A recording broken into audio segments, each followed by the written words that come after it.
Nexxlegacy. Goes by the name of Mr. Jeff Foxx. Jeff Foxx, you live on the AM Buzz. Man, good morning, and how are you, my friend? Man, I am good, and you know what? I gotta thank you for not just hanging out with me for a little bit this morning, man. But I gotta thank you for you're somebody that I kind of look up in this business, man. You're one of those guys, these pioneer guys that I definitely got to say that as soon as I had the opportunity to at least want to talk to you about not just music but just different things, man, I'm like, wow, I've been following this dude for a little while now, so I appreciate you taking the time to hang out with me this morning, man. Oh, man, thank you. Just bring back, and congratulations on your new kickoff. AM Buzz, I like that. It sounds good, man. That's a good name for a morning show, brings back a lot of memories. Many years, 9 o'clock, that was time. I had 1 more hour to go. Well, usually I was on from 6 to 10. Yeah. 9 o'clock, I know about the 9 o'clock hour, that's for sure, man. So, it's really a pleasure to be on the line with you. Really is. Man, I definitely appreciate you hanging out with me, man. And you know what? Before we get into music, because we do have a track we're going to play as well this morning, but I got to pick your brain about radio. I mean, you was and still is a force, and not just on the East Coast, but you're well respected out here on the West Coast as well. Being in radio for as long as you have been, I gotta ask you right out of the gate, man. I mean, no punches thrown or nothing like that. But when it comes to the radio genre, as far as where it was to when you first started to how it is now and the evolution of online radio, what is your take on this whole media revolution with radio? Well, I think it's amazing. First of all, look at what you're doing, man. I mean, I never thought that was possible when I first started this thing. It was send out a tape, wait for somebody to say yes to you. Mm-hmm. So you can start to do your thing. Look at you. You're like, I'll do my own thing, and I'll build my own audience. And right. I like that. I love the way that's going, man, because, we're in an age now of discover yourself. You know who told me that? Bill Duke, mm-hmm. a great actor and director. He told me that about 5 years ago. He said, we're in an age now of discover yourself. And he was talking about some friends of his that got some equipment together, film equipment, and, for the computer, and started to do some movies and took the movies to Walmart and got the movies distributed themselves, and ABC jumped on later on. There used to be a time you have to try to go out and get a production deal for somebody to give you something before you can start. That's right. Not what you did. Look at you. You said, I'm going to start now, put my show together, and we're going to build my audience like this. If something jumps off later on, well, we'll cross that bridge when we get to it.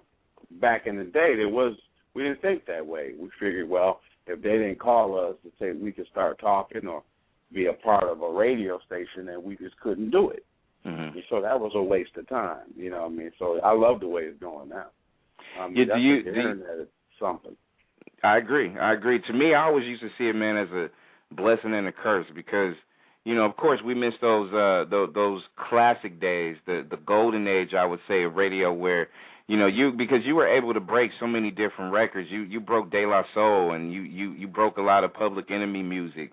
You kept a lot of it on the mainstream where people can get in their cars and listen to radio. You kept it relevant.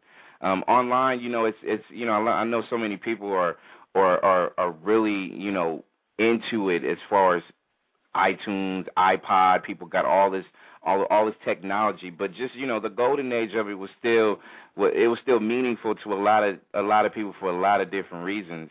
And I look at it as where it is now. Of course, I'm definitely having the blessing to be able to talk to Jeff Foxx, but also I still miss them old days when those records used to be broken. People used to always talk about certain things. You know what I mean?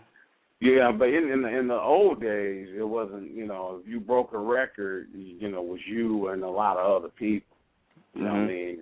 You didn't look what you can do. You can literally go out and find somebody today you like to cut, and you can put it on. Right. You know, you don't have to ask the program director. You don't have to ask. Bye, Kyla. That's my daughter on the way back to camp. Hey, all right. You don't have to ask. You don't have to ask the music director. You don't have to clear it with a general manager. If you like the music, you put it on. There's no politics involved in it. You know what I mean? And I think that's great because it doesn't take but one person to hear something.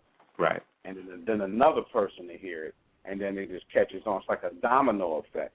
Yeah, it's great to be on the radio or mainstream, and you're a part of a record that starts, and then that sucker that takes off. That's a great thing, but it's no different than what you're doing, except you got more responsibility. Right. Because you wear all the hats. You wear all the hats. And if the music is good, I always say a real hit will find its way out. A true hit will find its way out to the world. And if you navigated that, you can still make that happen right now. No doubt. No doubt. Jeff Foxx is our guest for the AM Buzz, and man, one of the things that I actually felt when it came down to not just radio, and to me it's just like the passion of it all, and to me online radio to me will always be able to stay and stick around. Mainstream, I feel the same way. I mean, it's necessary for a lot of different reasons for a lot of different people, and I'm pretty sure you was that type of guy back in the day. Did you buy your own records to spin on certain occasions, or as far as different things, you pretty much just kind of came out of pocket back in the day to do some things yourself? Well, when I started out in radio, I was a person behind the scenes. I was an engineer and production person. Mm-hmm. I was working at the radio station as a person that worked, with the imaging of the station and then the commercials and doing those things. And I worked my way to being an air personality. I never was a guy that took records, and I did it a little bit. Where I would take my own records and then I would play. I had a little show in Cleveland at night on Sundays, like the Quiet Storm. Every format has it. I did do that for a while, but when I got on the air, I was an air personality, which means my whole function was just my personality, but the music and all those other things, that was pretty much dictated. That was dictated to me by program directors and music directors. Mm-hmm. So I didn't have the freedom to really pick a lot of music. Now I could suggest, if I found a group. I remember being at the club, and I remember the day I was at Bentley's in New York City, and they walked in with It Just Got Paid by Johnny Kemp. It was on an acid tape. A big old thick record, and they played it and they played it right then and there, and people went crazy. And I took the record to the program director and said, "Man, you need to listen to this. This thing made people go nuts." And then it caught on. He liked it, and then they put it on. I was a part of that movement, but my main job was an air personality, which means create entertainment, create content. For the radio station. Gotcha. That's what I did. Mm-hmm. Mm-hmm. You said Johnny Kemp just got paid. When people first heard that, they went crazy. I remember when I first heard Mariah Carey, and I was a young dude, and when I first heard Vision of Love, I ain't never heard a voice like that ever. And I remember that was broke on the radio, and people went nuts. I was one of the dudes, you know what I'm saying? I'm like, damn, this girl is, man, I ain't never heard a voice like that. You remember that? I remember the day. Well, not only that, I remember the day that she had her listening party in New York City with Clive Davis and Tommy Mottola. Mm-hmm. I was actually at that listening party when she first came out. Really? And sang that song there. I'll never forget that. Yeah, that was the first time anybody ever seen her do that song live. That was her introduction to the world that day. Mariah Carey, and there was Tommy Mottola in the background, and that was the beginning of that. And that was one of those interesting type of grooves. That's for sure. Right. And I remember that being played on the radio, man, and I remember so many people just, calling up and, the listener interaction, people was able to call in. You can be able to be heard live, and they love that mess so much, man. It was like, man, can you play it again? And, the DJs went and played it right after they played it originally. Now, now, you have it to, fast forward to 2012, and, a lot of it is program driven nowadays, and it doesn't have a lot of soul like it used to have. And I'm pretty sure you probably feel the same way I do, where, records, like you said, I mean, you was proud to be able to break those, and you had no problem whatsoever running the track that the fans would love, because it made your job a lot easier. Do you see that with some stations nowadays, or is it just kind of, it's gone by the wayside now? Well, they're good records, and they're bad records, and true. I think in every era, because it's still a business. And so so you just gotta go. The good records are going to last, and they're going to be real, and last the test of time. I never forget the very first time I heard In Vogue's "Hold On." Oh yeah! Oh my God! Yeah. I remember that. Being behind that record when that first started, they put that on. It was on my show, I think. Program director put that on first. Place went nuts. Yep. The whole city went nuts. It was a real record. It wasn't it came from the streets. Yep. Came from the streets. Same thing with Soul to Soul. Keep on moving. Yep. Came from the streets. I was behind Rob Bass and Easy Rock, it takes two. I was there when they brought the acid take and put it on the radio in New York with Red Alert. We were on the air together. I've never seen a record. I think, to me, of all the rap records, I don't even think that's a rap record. I think that thing is so big, because it crossed all formats. Yep. It's a great dance record is what that is. It was bigger than a rap record. It was bigger than that. That was not a rap record. That was a huge dance record.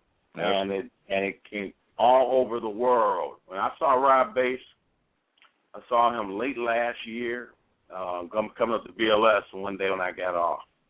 And I walked right by him. He said, "Jeff." And I turned around and it was Rob. And I said, "Man, how have you been?"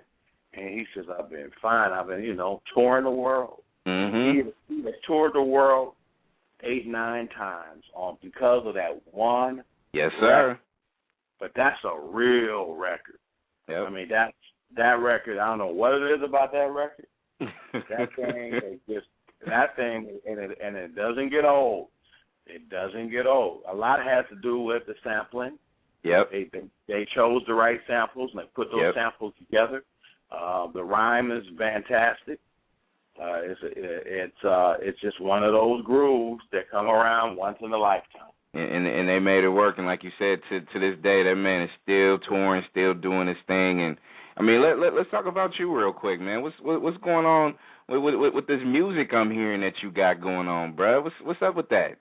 Well, I've always been a musician, Right. And, I was doing music before I got in the radio. I was always playing the guitar, playing the bass. And I came up playing in bands, playing cover music. All I wanted to do was just play in the band, my own band. And so when I got to different markets like Chicago and Cleveland, I form a band. We'll play clubs and we'll do parks and open up for artists. When I got to New York, I picked up. We did the same thing. I've been doing that since the early 90s. I put a band together with some bad cats. Right. In New York, got some bad. Where are you out of? Where are you out of? Bay Area, born and raised. Yeah. Well, right now, where are you? In right Oakland, San Francisco, right in that area. You're in San Francisco right now? Yes, sir. That's fantastic. It's early in the morning, man. Come on, man. You hey, early riser, man. I got to make this early morning show happen, baby. I got to do that. Where were you raised? Born and raised out here in the Bay Area, man. That's Born and fantastic. raised in, yeah. Oh man, that's fantastic. So when did you hear me growing up? Man, growing up, I was listening because I was actually in pockets of New York. I was around Brooklyn a lot. Even though I was born out here on the West, I got so much love for the East and been out in the East for a lot. So I always used to hear about Jeff Foxx, and I always used to just make sure that, no matter where I was or what I was doing, people talked about you with so much respect, bro. I'm talking to not just a radio icon, but just an icon. You know what I mean? Like a lot of people love you, dude. Well, that's come on. But the reality is, when I was in Cleveland in '81, 82, I was just starting out as an air personality. I got a call from a guy named Bernie Moody, and Bernie used to run, I believe it was KSOL. Oh man, yes. And that was a station owned by IBC or one of those. One of those was a black-owned radio station. Yes, it was. And absolutely. I worked for one of the sister stations in Cleveland, and he was looking for a morning man, and I almost got that job doing mornings at KSOL. Wow, those letters bring back so many memories. Man, I was dreaming about that because I was dreaming about that. I said, man, I'm going to go to San Francisco and do mornings. I couldn't even sleep at night. And just the fact that I was talking to a program director that was interested, it was just a greatest feeling in the world to say, man, I won't be stuck in Cleveland. I'll get a chance. You don't want to be stuck. You don't want to be stuck in Cleveland. Right on. You at least wanted some options out there, like, you know what I'm saying? You wanted some other place to go, just in case if you want to stay in Cleveland, you had San Francisco or any other different place, man. I came to San Francisco. I have a cousin at that time who lived out in San Jose. And I drove. We went to San Francisco to see him, and I had a chance to go and Fisherman's Wharf, and I was like, it was in July, and I'm like, had short sleeves. I'm going to West Coast. I'm going to California. Hey, Buzz. I'm going to California. Hey, all you had to do back then. I'm going back to Cali. I got out there. I had short pants and shorts and sleeves. No sleeves. You don't need no sleeves in California. Nah. It got to be about 4 o'clock. Man. All of a sudden, the fog rolled in. Oh yeah, it's a wrap then if that fog comes through. The temperature was 37 degrees. Yes, indeed. Oh, man. I'm in California, and it's crazy. You're like, I know you were like, wait a minute, what's going on with this weather, man? I heard about all this sun, and that fog just creeped in on you real quick, bro. Yeah, summertime, it don't get warm in San Fran September. My whole mindset was blown. Yeah. It was blown. And I drove from San Francisco down to L.A., and we took Highway 1. And I tell you, that's the most beautiful thing and the most horrifying thing I've ever seen at one time. Because I had rented a car. I had rented a car, one of the little cheapies, with just a gas pedal and a brake.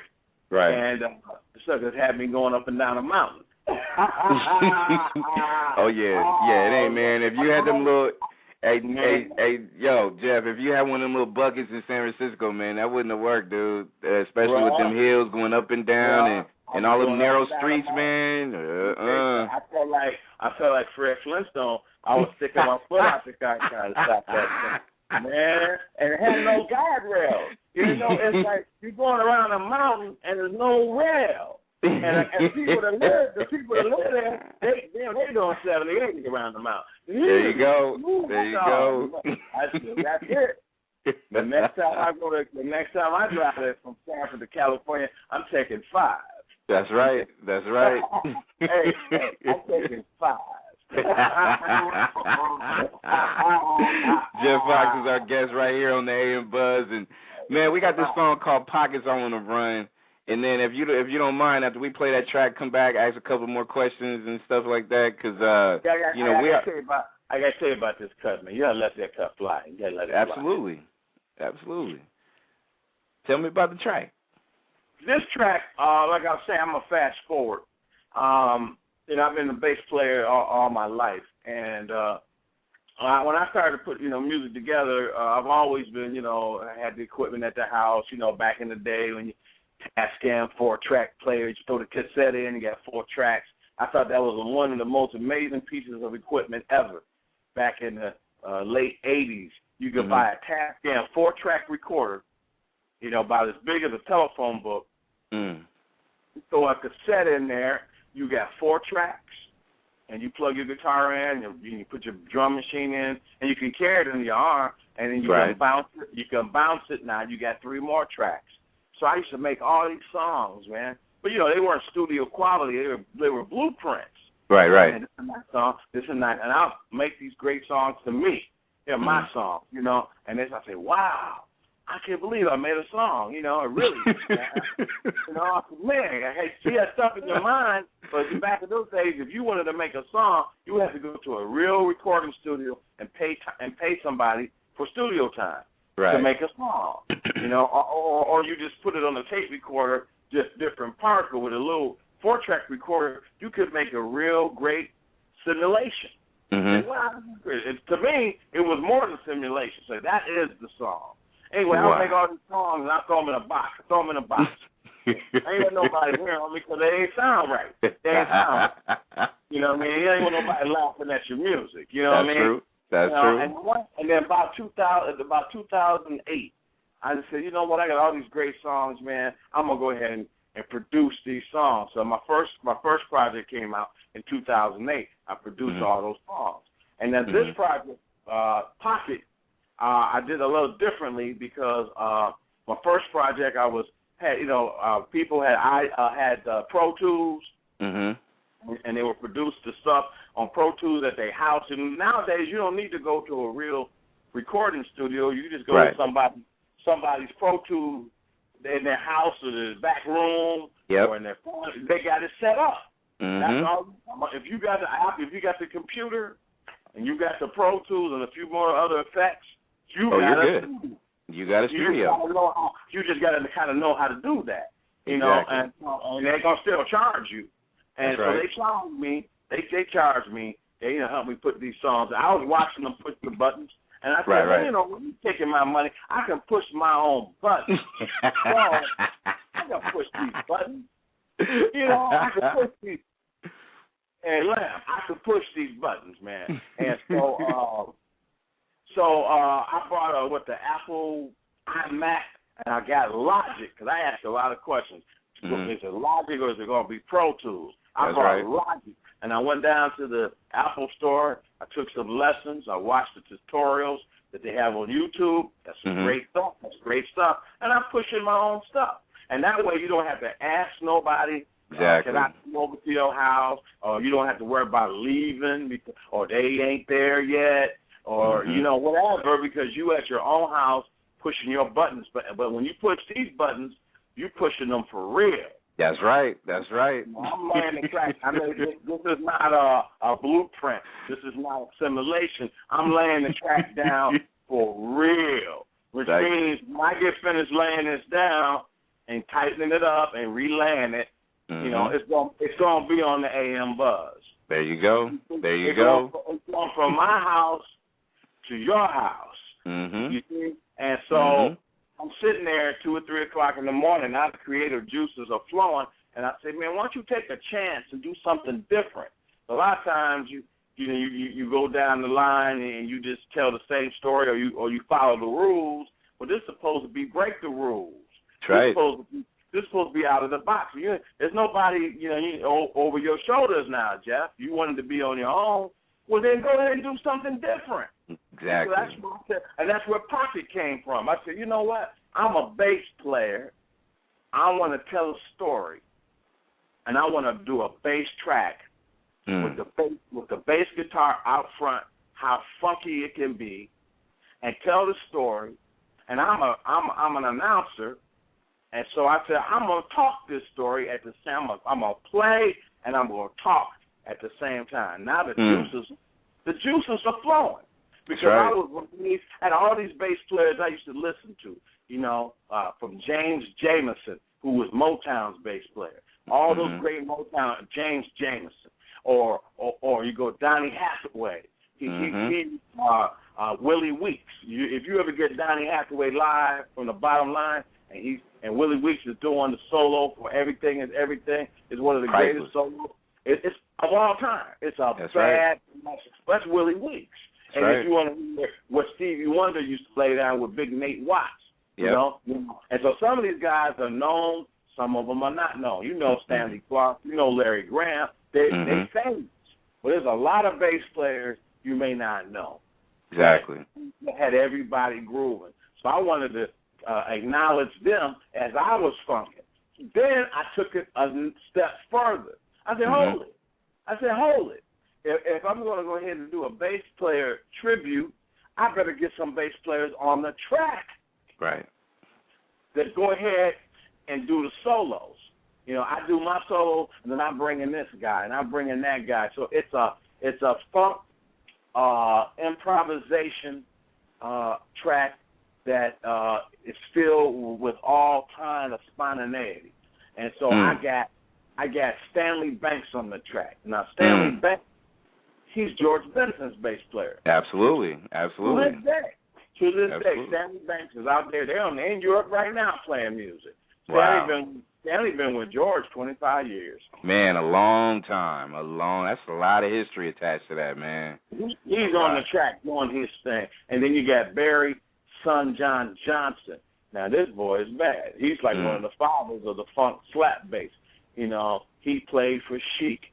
He played for Kenny G. He played for so many people. He come out of that Jamaica Queens movement. With Marcus Miller. He taught Marcus Miller a little bit about bass. Matter of fact, Marcus was intimidated by Barry Johnson. That's right. And you know how bad Marcus is. Man, a bad man. A bad man. And then I got some New York circuit cats like Billy Grant, who's just an amazing bass player. And I got Roy Bennett, who is my bass player in the Jeff Foxx band, that, is a great singer and a great bassist at the same time. So some of these bass players, like I said, are famous, and then some of them are unsung. You know what I mean? But this track allows you to hear these guys go off, hear me go off a little bit, and then tell the story of Pocket. And that's what Pocket is all about. So it's a great track, but it's also a very important track at the same time. And you know what, Jeff? I got that. I think I accomplished those things. And I think so, too, after listening to it. And we're going to let the world listen to it right here on the AM Buzz. We got Jeff Foxx in the building. Branded is in the house as well. And, I mean, we can't get off to a better start this morning than run this track right here with you on the AM Buzz. And a lot of people, Twitter is blowing up. Emails are out there. A lot of people loving the way we starting it off this morning. My man, Jeff Foxx, wow. That's a hot one, baby. That's a hot one. Hey, man, I'm proud of that track, man. Did you hear those brothers? I had to get out my seat for a quick minute, Jeff. I'm just saying. I had to get out. Did you hear those brothers go? Man, come on, man. I had to get out my seat, baby. That was ill. I love it. Man. Oh, man. I appreciate that. Man, I'm proud of that track. That happened right here at the house. Right here at the house, man. And then let me tell you the difference. The difference is, I was talking to Larry Dunn. Now, Larry Dunn is the original keyboardist for Earth, Wind & Fire. Yes, indeed. I hung out with Larry a few weeks ago, and he's got his project out. You got to get him. If you never talk to him, you got to get him. Oh, absolutely. I make that happen for you. He's wonderful. We actually had him on our show probably about a couple of weeks ago. Good man, good wealth of knowledge. Project is so bad, bro. It's bad. It's bad. For me, work of art. For me to be mentioning Larry Dunn in the same breath as me, I mean, I ain't worthy of that. I apologize, Larry. But man, come on. I'm serious because we were talking, Uh-huh. and he actually gave me a compliment because the first album I put out, I went through iTunes and CD Baby, and I was like, okay, and some things I didn't understand, and that's the thing with the record business, and a lot of artists have made mistakes with. They got the show together, but they don't have the business together. Right. And we know that story. That story has been told far too many times. Mm-hmm. I didn't understand why CD Baby would tell me I sold a CD. And right. then, after they knew first. And they took whatever money I made from it, they took it first. Mm. And then I got what I got. And I said, I don't like that. I don't like that. I don't like that.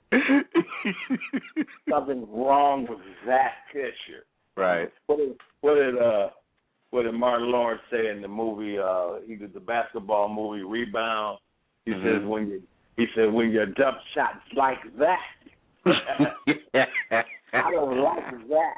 I don't like that. Yeah. And so what I decided, and then me and Larry, we were talking, and and even Larry said, he said, we're in an age now where the art, if you make music, you're going to get the music from the artist. That's right. Where we are now. If Larry make a song, you're going to get the music from Larry. Yep. Nobody in the middle. And you're going to get if I make a song, I'm going to give you the music I make. And so you could go to JeffFoxShow.com. That's 2 X's in Fox, like Red Fox. JeffFoxShow.com. And not only am I going to get you the music, I'm going to sign it for you. I'm going to give you a personalized commemorative copy of the music. That's right. I'm gonna throw the CD and the DVD. I made my own DVD. Wow. And that's a great story too of empowerment. I made my own DVD. You know what I mean? Man, Jeff, Jeff, you know what you need to do, Jeff? You need to just go ahead and somebody, or a handful of people buy it or whatever. You need to just go ahead and just fly out there and hand deliver it, bro. Go ahead, Jeff. You know what? You know what? That's it. That's where we are. Because here's the deal. I don't believe, you let me know if I'm wrong on this. Uh-huh. I don't believe because you want to do something, right? You got to go broke. I agree. I want to make music. Why do I have to go broke? Why do I have to pay producers $5,000 and I have to pay this $10,000? And why am I paying all this money? Because I want to do something. All I want to do is make music and share the music with the people. You know what I mean? And so this is a way. And why am I giving what I make? Why am I giving my music to iTunes? Why? They're not promoting me. It's not like you go to iTunes and something flash up on their screen. Get Jeff's Pocket. Yeah. I'm telling you to go there. Exactly. That's why you go to get it. I'm saying go to iTunes. But I might as well say go to JeffFoxShow.com. Yeah, and just get it from the originator. You don't have to actually go that route. I agree. Does that make sense? That makes perfect sense because you putting it back on you. You know what I mean? You're giving your fan base, the new and the established ones, the opportunity to get it personally from you. Like you don't get that nowadays. Everybody will tell you, hey, go ahead, go to iTunes, go ahead and it's there. Like everybody has to have it, but y'all and people out there, y'all know Jeff Foxx don't run against the he runs against the grain. He don't do the normal stuff. Y'all go to JeffFoxx.com. It's so nice to be able to see the people coming in and pick up the music, and I get the chance to email you back or pick up the phone and call you back. Exactly. And get a dialogue. Man, that's what it's about. Because I'm an independent artist, so it's not like I'm selling millions of records. No, I'm not. And it doesn't even matter. You know what? Right. You know what's wonderful? Let me say what's wonderful. I know you got to go.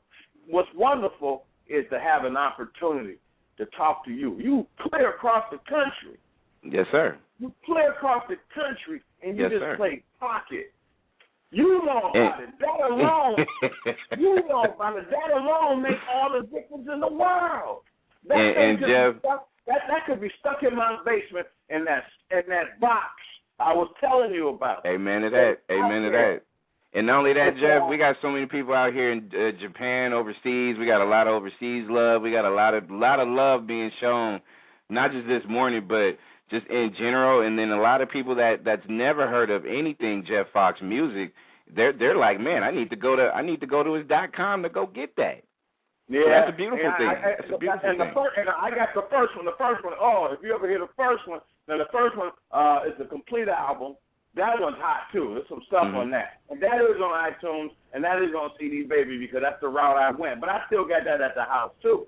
There you go. And I'll send that to you. But this particular project, this is how I'm doing this one, and I got more EP coming out. It's the EP. I got more songs, but because we in this new way of doing stuff, you can take your time. There's no record company. I am the record company. I can take my time, and I can present this record, and it will never be old because the record company says old. It's not old. There's no such thing as old music because when I get on the air this afternoon, I'm going to be still playing music from 1975. I'm going to be playing Reasons today. There you go. There you go. Word up to that. I hear you. You know? I hear you. And so music is music. It's forever. So Pocket is here, and I'm going to find the audience. I'm going to find the people that connect with this because I think it's an important track. I think it's funky. I think the guys that participated on it, I think those guys are unsung, and people really need to hear what they're doing. You know, so, and I really appreciate the opportunity for you to let me come on the program and talk about it. You just don't know, brother. You just don't know, man. Man, and following your career and doing everything that you've done, you know, like I said, man, you're a straight inspiration. You know, like I said, I'm a West Coast dude, and I appreciate this New York, this East Coast radio personality who, in my opinion, is a radio icon and who's making bigger than life music right now. So, you know, Pockets will definitely stay on the rotation. But I wanna see the Jeff Foxx band blow this thing out of the water live, man. I'm trying to go to where you at, man, so I can see y'all get this thing underway, bro. Well, I did a showcase a few weeks ago, and it was off the chain. Oh my God. Oh, it was off the chain. I had every guy on the record came out and played, and I put together a nice unit just for this project. Man, that's the next move. That is the next move. And if I get it together, man, wouldn't that be great to come out to the West Coast and have you MC the show? That's nice. That would be the that's it right there. That's the vision. Can you, man, please? I love it. In a small club with just, 60, 70 people, that would be cool. Man. To me, that's what it is. Exactly. That's what it is. That's what it's anything manageable. That's the dream to me, man. It's manageable. It makes sense. You know what I mean? I mean, who don't want to play for millions of people? Yeah, but I can't manage that. Too much for my mind. That's too much to the head. But if I'm coming to San Francisco, I know there's a lot of spots out there. You know, you go to the nice jazz clubs, and then you hit, and you up close to the people, and you give them some unbelievable sound. That's what Prince does. He does the big arena. He does all of that. Prince does the world, the stadium. But when he gets finished playing those gigs, what does he do? First thing he does is goes to the small joints in the hood. Yes, sir. Small tuck-away spot. We pop off stage 2 o'clock, 3 o'clock in the morning and just play. Yep. That's right. That's right. Because that's what music is. Yep. That's what music. Man, if I ever get out there, if I ever get to San Francisco, I'll be thanking you for that. Man, we gonna try to make that happen, man. So we're gonna stay in contact. A lot of people out there this morning is wanting to know. You got Facebook, you got Twitter. What you got, bro? As far as the social media thing. I got the Jeff Foxx Show on Facebook. Okay. At Jeff Foxx on Twitter. We got JeffFoxShow.com. That's where Pocket is. Yeah, and I'm gonna send that out to you. I got a nice package. I send the package out. I wrap it up in nice paper, I sign it. Got a little postcard. I do everything from the house. And Hey, when it comes to you, it's all printed out nice and neat. Yo, Jeff, I'm telling you, man, you're gonna start being a delivery man, dude. You're gonna start being Mr. Delivery guy. You're gonna hand deliver all your product, man. That's beautiful. That's beautiful. That's what it's all about. And I admire what you're doing, man, because I'm telling you, when I started out in radio, there was no forward thinking like what you're doing now. I appreciate it. I mean, you know, coming from somebody like you that's been doing this for so long, man, means a lot to me. And trust me, like my passion for music and being able to get good interviews out for people that love the art form of music is important. And letting these fans, you know, listen in and call in and interact is you know, equally as important, man. So, you know, it's you know, I do this for the love and strictly for the love of it. You know what I'm saying? So it's a beautiful thing coming from you because you've done it for so long. Well, I appreciate it, man. I really appreciate it. And if you get a chance, I don't know if you guys got the Sirius. Everybody got Sirius XM. It's all over the place. Mm-hmm. I'm out there. I'm out in San Francisco tonight. I'm on Soul Town. Okay. So I'm on it. I'm on from 6 to midnight in the east. So I guess I come on 3 o'clock in the afternoon your time. Yep. Mm-hmm. 3, 4, 5, 6, 7, 8. 3 to 9 your time. Got you. Yeah. So if you got it in the car, that's channel 49. We do classic soul from the 60s and the 70s. You know. Oh, beautiful. You know. So you can check that out on the radio tip, but on the music tip, yeah, it's JeffFoxShow.com for Pocket, and that's the first single, and more to come. Because I got some stuff. But this was the first one. I appreciate it, man. Good luck on your show. Let me know. Foxx got it all. You got it all. I appreciate you calling in, hanging out with me for a while, man. And, hey, don't be a stranger. Come back, hang out, you know what I'm saying? And you are more than welcome. And again, like I said, for a man that's been following you, bro, I appreciate all the time and the good words, man. Can't thank you enough. Thank you, man. I'll talk to you next time. Good luck with everything that you do. Appreciate it, Jeff. That is Mr. Jeff Foxx right here on the AM. Nexxlegacy.